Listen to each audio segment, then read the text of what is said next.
Implementa BIM para lograr una mayor rentabilidad en tus proyectos. Soy María José de Tesanos, CEO de MDT Arquitectura, y te doy la bienvenida al podcast de BIM Online. Estoy aquí para compartir contigo mis conocimientos y experiencia trabajando en proyectos con BIM para que puedas tomar acción y avanzar en el proceso de implementar BIM, que traerá más eficiencia y productividad a tus proyectos.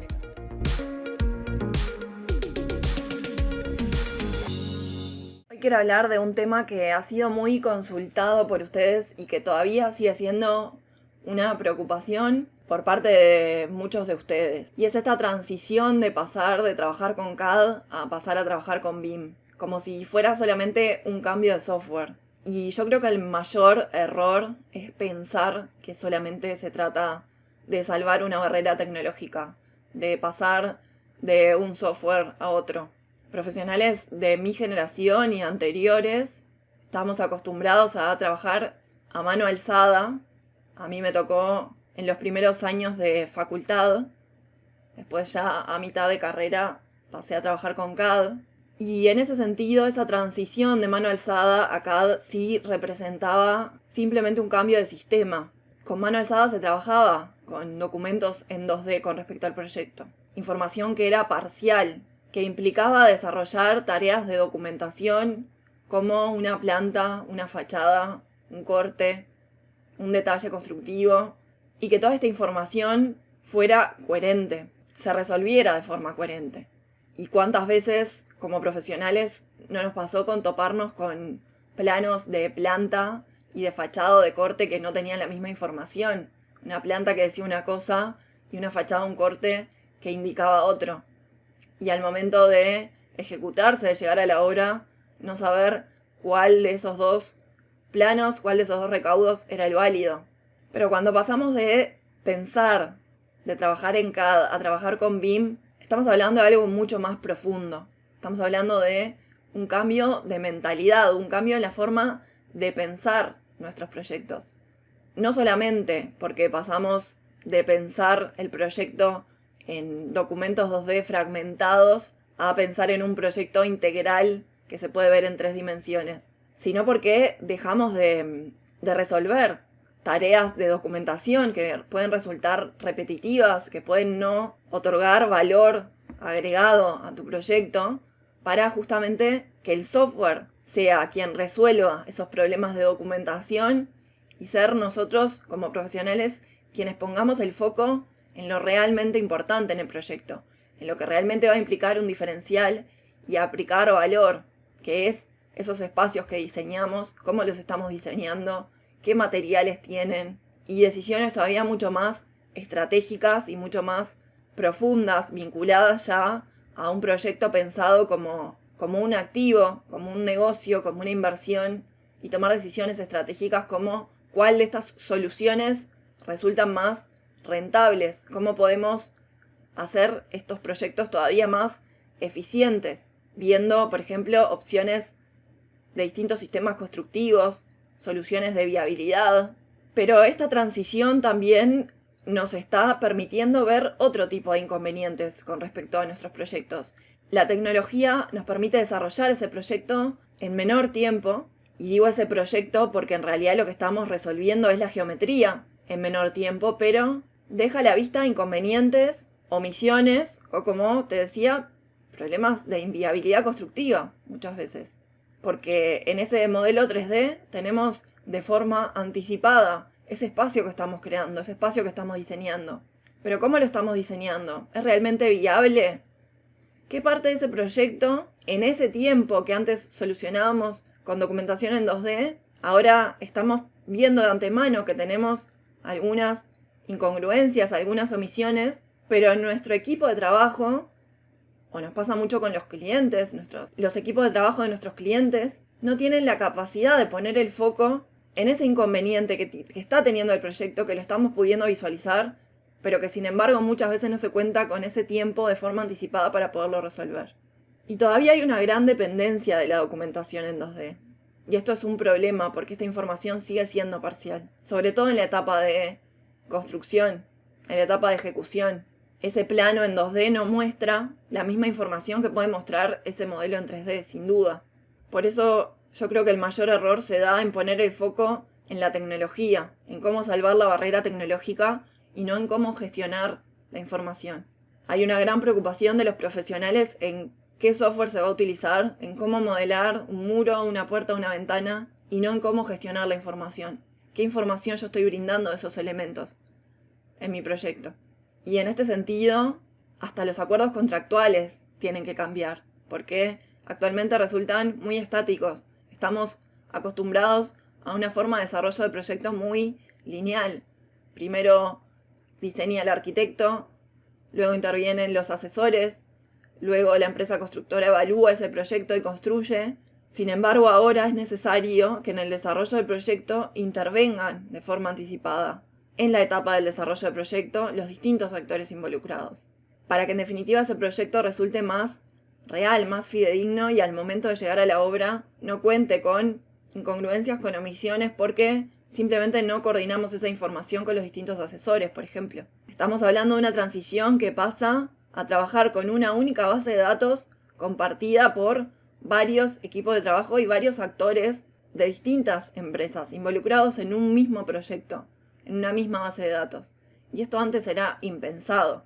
Y esto a su vez genera distintos resultados, según los intereses de los distintos actores involucrados, pero resultados basados en información, en datos.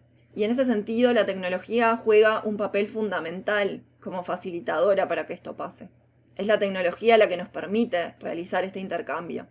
Porque si ese modelo no se compartiera, en definitiva no tendría la información necesaria para desarrollar ese proyecto, nos quedaríamos solamente con un modelo 3D. Pero la visualización es realmente un porcentaje ínfimo de los beneficios que ofrece trabajar con BIM en todas las etapas del proyecto.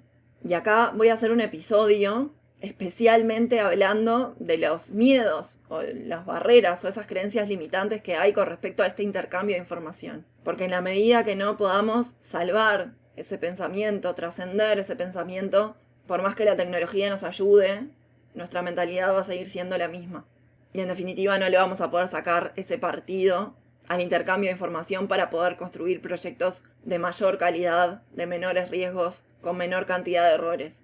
Y sin duda que hay herramientas tecnológicas, hay software que nos permiten intercambiar esa información de forma mucho más segura, mucho más eficiente, y que sí es necesario también conocer no solo las herramientas de modelado, sino las herramientas de intercambio de información. Pero ¿por qué insisto en que hay que trascender la barrera tecnológica? Porque lo importante es la gestión de la información en los proyectos. ¿Cómo vamos a intercambiar, a analizar, a compartir, a visualizar ese modelo? Y si no sabemos esto, por más que sepamos modelar, de todas formas vamos a seguir teniendo los mismos problemas, las mismas incongruencias, las mismas omisiones. Trabajar con un software BIM no garantiza reducir los problemas en los proyectos. Saber cómo gestionar la información de los proyectos sí garantiza proyectos de mayor calidad y con menor cantidad de errores. Pero la realidad es que todavía existen intercambios de información que son parciales, que carecen de interoperabilidad, que carecen de procesos de intercambio, donde la inversión tecnológica todavía es baja. Pero esto sin duda va a ir evolucionando, esto va a ir mejorando y la barrera tecnológica se va a salvar con el tiempo. Pero si no tenemos de todas formas una metodología, un proceso para gestionar la información, para comunicarla, para intercambiarla, por más que sepamos un software o invirtamos en un software, los inconvenientes van a seguir existiendo igual con respecto a nuestros proyectos.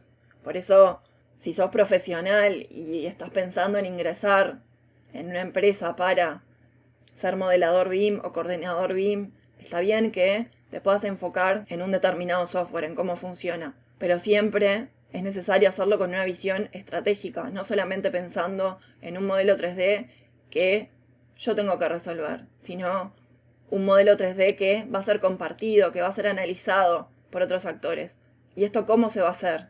Por eso es necesario conocer la información que se va a desarrollar en el proyecto.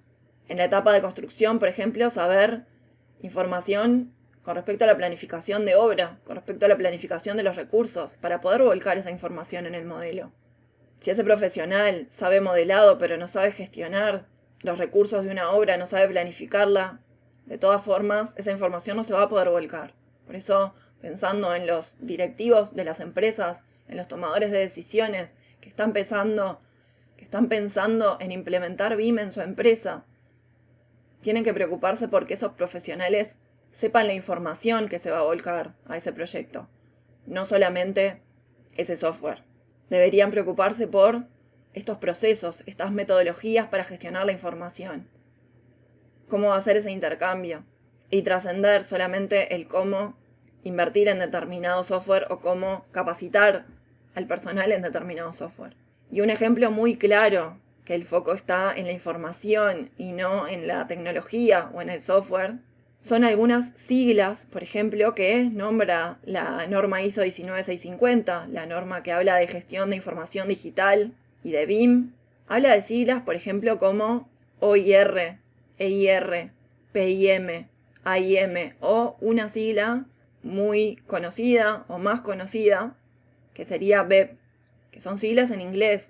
Todas estas siglas hablan de requerimientos de información, requerimientos de gestión de la información, definir objetivos para el desarrollo de la información en los proyectos, para el modelado de esta información, definir cómo va a ser este intercambio de información, definir cómo se va a desarrollar la información en ese modelo. Y no solamente de software, porque justamente, como te comentaba, el foco tiene que estar en ese desarrollo de la información. De hecho, si los requerimientos por parte de ese cliente que solicita ese modelo BIM no están claros, los resultados de ese modelo BIM sin duda que no van a ser buenos. Yo tengo que saber para qué tengo que desarrollar ese modelo, qué información tiene que tener ese modelo BIM. No alcanza solamente con que un cliente pida un modelo BIM, porque eso sin dudas no va a traer buenos resultados. Y hasta aquí el episodio de hoy. No te olvides de suscribirte para recibir más contenido de BIM. Te espero en el próximo episodio con más proyectos, más experiencias compartidas y mucho más BIM Online.